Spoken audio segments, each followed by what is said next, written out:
आज हिंदी पढ़ा रहे हैं क्लास 10। यहाँ लिखे हैं हिंदी कक्षा 10वीं बोर्ड परीक्षा, विषय निष्ठ प्रश्न। चैप्टर का नाम है विषय निष्ठ प्रश्न। प्रश्न नंबर 1 में है, निम्नलिखित कथांशों में से किसी एक को पढ़कर नीचे दिए गए प्रश्नों के उत्तर दे। प्रत्येक प्रश्न 2 अंक है। प्रश्न में है, निम्नलिखित गद्यांशों में से किसी एक को पढ़कर नीचे दिए गए प्रश्नों के उत्तर दे। प्रत्येक प्रश्न 2 अंक का है। प्रश्न में है यहाँ 5 नंबर में, सच्चे शिष्य की क्या परख होती है। सच्चे प्रश्न में है, सच्चे शिष्य की क्या परख होती है। यहाँ हम उत्तर में कुछ लिखे हैं और आगे हम लिख रहे हैं। उत्तर में लिखिए, सच्चे शिष्य की परख गुण, साधना और प्रतिभा के आधार पर होती है। प्रतिभा के आधार पर होती है।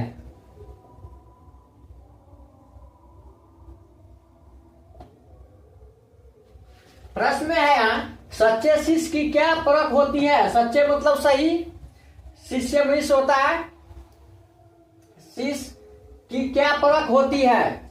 सच्चे शिष्य की क्या परख होती है। उत्तर में लिखिए, सच्चे शिष्य की परख गुण, साधना और प्रतिभा के आधार पर होती है। प्रश्न में है, यहाँ लिखे हैं, प्रश्न है, सच्चे शिष्य की क्या परख होती है। उत्तर में लिखिए, सच्चे शिष्य की परख गुण, साधना और प्रतिभा के आधार पर होती है। फिर से एक बार शुरू से बता रहे हैं, विषय निष्ठ प्रश्न। निम्नलिखित गद्यांशों में से किसी एक को पढ़कर नीचे दिए गए प्रश्नों के उत्तर दे। प्रत्येक प्रश्न 2 अंक का है।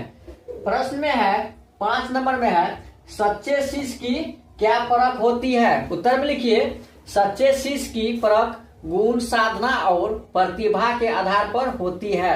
उत्तर में लिखिए, सच्चे शिष्य की परख गुण, साधना और प्रतिभा के आधार पर होती है। प्रश्न उत्तर में लिखिए, प्रश्न है यहाँ, सच्चे शिष्य की क्या परख होती है, क्या पहचान होती है। उत्तर में लिखिए, सच्चे शिष्य की परख गुण, साधना और प्रतिभा के आधार पर होती है। उत्तर में लिखिए, सच्चे शिष्य की परख गुण, साधना और प्रतिभा के आधार पर होती है।